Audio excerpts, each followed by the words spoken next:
Welcome to Live DAF, your online DAF Yomi Shir. Shalom Aleichem and welcome back to today's DAF, Bava Kamma DAF Samach Zayin. We are holding 5 lines off the top of the Amud. V'shinoi Hashem. So we're discussing the concept of a ganav being kaina the chayfet. So after he steals, if the item underwent a drastic change, a permanent change, in the ganav's care, then the ganav is kaina. Now, kaina means that he no longer has to return the actual chayfetz, rather he can just compensate for its value. Another point is that in the case of an animal, let's say he does the tvicha, he shechts it right now, he no longer will trigger that Bava Kamma penalty payment, because it no longer sort of relates to the owner. The item identifies with the ganav. He becomes like the owner, and therefore it's not considered as though the ganav did shchita on the owner, on the former owner's animal. So of course he has to return, he has to repay, but there's a concept of the ganav being kain of the item. Now, what kind of changes are we speaking about? So it could have gone through a material change. You took a piece of wood and you fashioned it into an armchair, or as we discussed at the end of yesterday's daf, if it went through a shinui Hashem, a change of name, you got a new label. So if it's a permanent label change, shinui Hashem she'eino yichayzer lebriyasa, which cannot revert to its former status, it's a permanent change, that too is considered a shinui. Says the Gemara 5 lines off the top. V'shinui Hashem she'eino yichayzer lebriyasa. So you mean to say that if it underwent a permanent name change, that affects the item, it becomes the ganav's? Miyavi shinui, is that really called a drastic enough change? V'haritzinar, have a kasha from a pipe. We know that if a mikveh gets a certain amount of mayim she'uvim, it's meant to be rainwater, but if you have water which had been drawn in a kli, in a pail, if there are 3 lug, certain amount of mayim she'uvim in your mikveh, it's pasul. Varitzinar, you have a pipe. The mikara katzista, initially it was just a block of wood. We're speaking about a wooden pipe. So it started off as a block of wood. It was called a ketzitza, and now after it was fashioned into a pipe, it's called a pipe. And what do we learn? We learned in a Tosefta, V'tanya, tzinor shechakakai u'b'seif kavay. There are 2 ways to fashion a pipe. So in this case, he was chaykek. He carved out the block of wood into a pipe. U'b'seif kavay, then he installed it. And then you have water running through the pipe. The pipe has already been fashioned. Before it was installed, it was called a kli. U'peislas hamiksa. Now water running through it is considered running through a pipe, through a kli, and the mikvah is pasul. But kavay, first he installed a block of wood before it was fashioned into a pipe. Then he sort of engraved the pipe into it. Then he carved it into a pipe. In this case, there's no issue with water running through it, because as Rashi explains, once he was kaveya the wood into the floor, lav kli, it's not considered a kli. It's part of the ground, it's buttled to the floor. So even if it was carved at that point, it's not considered a kli. Now the question is, why? It's not being called a pipe. It assumed a new status. Vi amras, if you're going to tell me shinui Hashem milsahi, even a name change is reckoned with afilu kavod u'lebasev chakakai nami li pasul. So even if he first installed it as a block of wood, but then he covered it out, it turned into a pipe. Water running through it is going through a kli. Well, shani yeshiva de rabbanon. You're right. Typically we say we reckon with that, but here the concept of 3 lug of mayim she'uvim disqualifying a mikvah is only midrabbanon, because min haTorah, according to some rishonim, only if the entire mikvah is mayim she'uvim, it's pasul. Midrabbanon, we say 3 lugim of mayim she'uvim which entered a mikvah before it was full. Well, that makes it pasul, but it's only midrabbanon, so we're lenient and we say, well, in this case, it doesn't look like a kli because it was installed as a block of wood. Let's leave it at that. Says the Gemara, I feel the Nami. Well, if you're going to be lenient, so what about the first case? First it was fashioned into a pipe and then installed. Ignore it. Hasam ikateres kli of betalish. Big difference there. It had already assumed the status of a kli before it was installed, betalish, but when it was detached. So you have a finished kli, and then you go and affix it, install it. It doesn't lose that kli status. Everybody looks at it like a kli. Water running through it is mayim shuvim. But here, when it was still detached, it wasn't yet a kli. It was just a block of wood. So although it was carved later on, we ignore that. Meisve, here comes a kasha. Going back to the original shaila, we had a question of whether, in the case of Yush, okay, let's go back to Yush. It was Machlekes Rabbi and Rav Yosef. If the victim of this robbery was miyayish, he gave up hope of ever retrieving that item. Does the ganav now make a kinyan on it? Is it his? Rabbi had a notion as such, and Rav Yosef says no. A ganav is not kinyan merely through Yush. Here comes the kasha on Rav Yosef. We're going to try to prove that Yush makes a kinyan. Meisve haganav hagazlan va'anos. A ganav is typically, a midnight robber. A gazlan is a fellow who confronts his victim. Ha'anos, a fellow who forcibly buys something. So if he has this item and he decides, I don't want to bring it to the Beis HaMikdash. Yeah, it works. Hegdesh and Hegdesh. His Hegdesh works. Utrumas and Truma. If he makes it into Truma, you can't eat it unless you're a Kain. Umasreis and Maser. If you make something into Maser, likewise, it assumes the Maser status. How could that be? You can't do this to something which doesn't belong to you. You can't be Magdish, something which is not yours. Apparently there was a Yush. And that makes it the Gazlan's and enables him to do what he wants. Says the Gemara, well, you're forgetting there's another element there. Shinei Hashem. It assumed a new it got a new label. It was called a new name. Some Ika Shinei Hashem. Why? The Mikara Tivla. Let's say the fruit. Initially it was Tevel. V'hashta Truma. Now it's called Truma.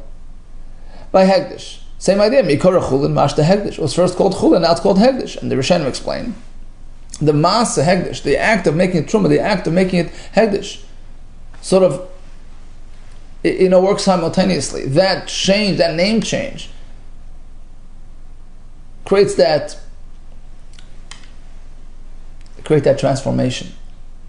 And the item is now considered to have undergone a name change, and that in itself enables the ganav to make it Hegdish and Truma. It's sort of a simultaneous system.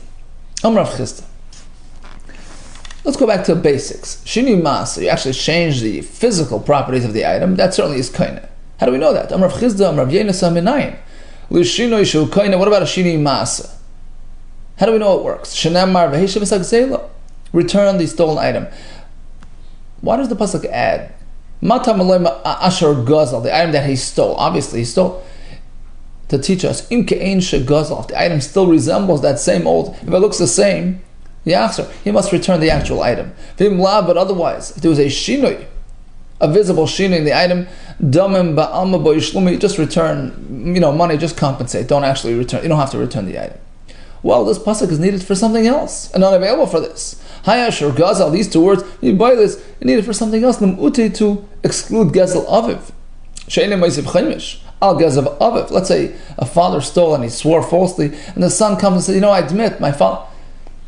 Typically, when a person self-admits, self-incriminates, he'll have to pay back the keren, plus a chaimish, plus the asham. But if the son did it for the father, it doesn't obligate him to pay the chaimish. She'enim ma'isiv chaimish. Al gazel aviv, because it says asher gazel, only your stolen item. So the pasuk is needed for that, unavailable for our drush of shinoi being kaina. Im kain, if it were so, then it's only coming to tell you this last halacha of the son with the father. Nichtav rachmana v'heishav gzeloi.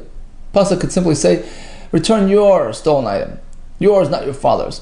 Asher gazal lamali. Why add the words asher gazal, the one that was stolen, to indicate asher gazal lamali michtav, to indicate this new halacha as well. Shmam and Atarti. We can learn both halachas. That is shini kaina as well. There was another version the other way. I'll prove that shini is not enough to make a kinyan. Return the item in whichever state it is. What do you mean? The pasuk says Asher Gazal, only when it's intact. Well, that's for the other halach. That phrase in the pasuk is needed for the other halach of the son of the father. You only add a fifth to your gzela, not to your father's. At times, all agree that yush does not work by a gazlan with respect to enabling the gazlan to be makriv the carbon, the animal that he stole, to bring it as a carbon to the mizbeach.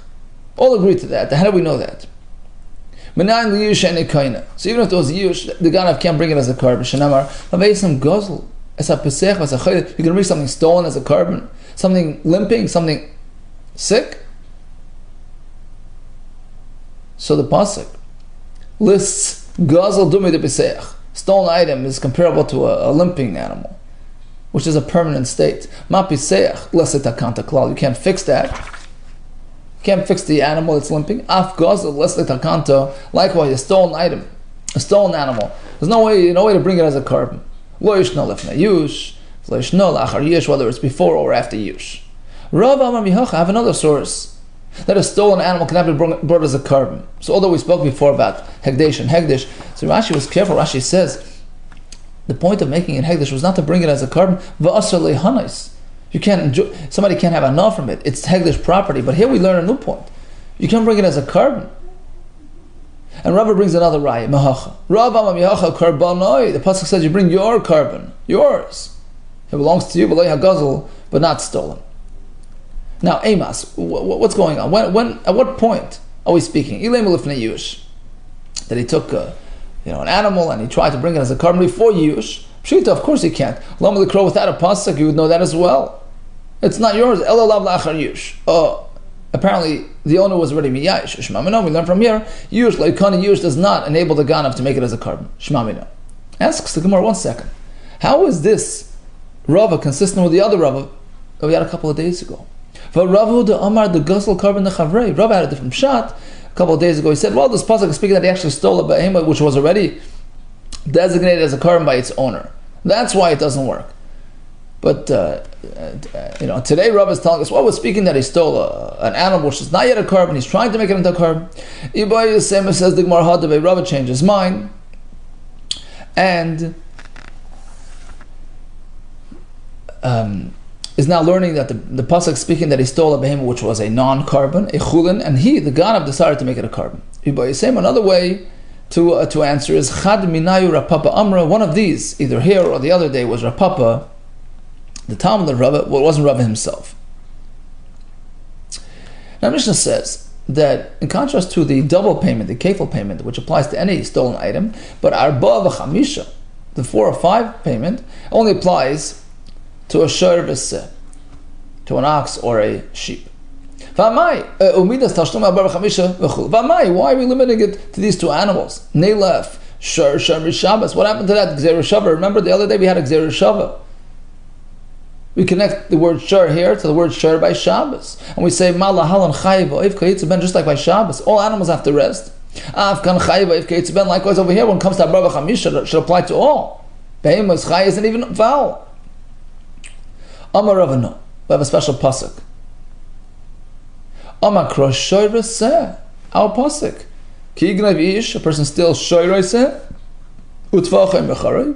Chamisha Boker Yishalom Tachas Asher. Right? Asher garners a 5 payment. V'arba Tzayin Tachas Aseh 4 times.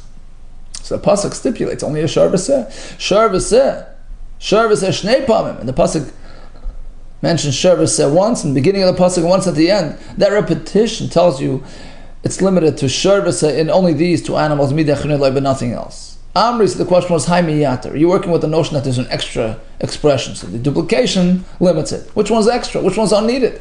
For the simple basic meaning of the pasuk. Ilay Shervaseh, the Seifa, is it the second repetition? Miyata, is that the extra one? Why? Because the Nichtav Rachman of the pasuk could simply say, Ki yignav shoyraseh, the person steals the shoyraseh, utvachem b'charei, right? Chamisha b'akir yishalom tachtav, v'arba tzayin tachtav. Pay 5 big animals for the ox, and 4 tzayin, small ones for the sheep. You don't need to repeat the words shar v'seh at the end. Well, says the Gemara, it couldn't have said it like that. Ikas rachmana hachi. If the Torah would have presented the words like that, it would trigger a tremendous, grave misconception. I would misunderstand the halacha. I would say you have to pay a total of 9 animals per single offense. Right? If it wouldn't say shar v'seh at the end, I would say, well, you steal an ox, you have to pay 5 bakar and 4 tzayin per theft. Well, perhaps you'll respond by saying, no, haksiv tachtav tachtav.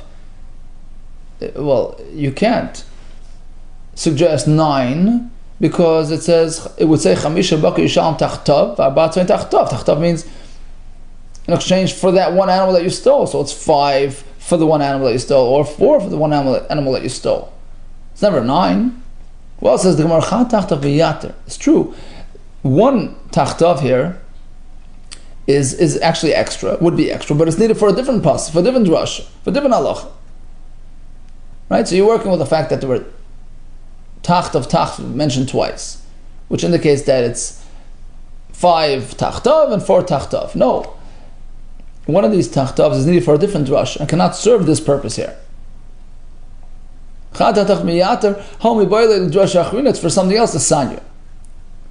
Come to teach you that you have to pay back healthy, plump animals. The sanya yachol ganav shor shavim mana. Suppose he steals a very expensive shor, worth of money.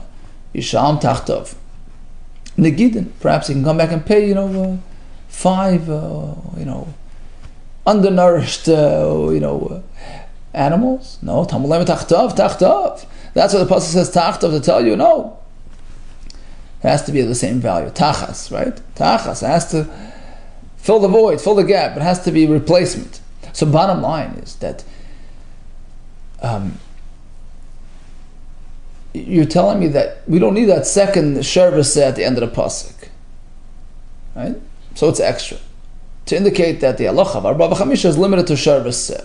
Well, no. If it wouldn't say the shar v'seh at the end, I would say, well, you have to pay 4 and 5, total of 9 per offense. Well, you can't say that because it would say tachtav and tachtav, indicating that there are 2 separate offenses being described here, 5 for this and 4 for that. Well, that wouldn't work because the extra tachtav is for the other halacha. They have to pay, animals of worth, of value. So back to the question. It's as though it only says 1 tachtav, in which case there would be room for confusion. That you need to bring 4 and 5 in exchange for that one animal that you stole.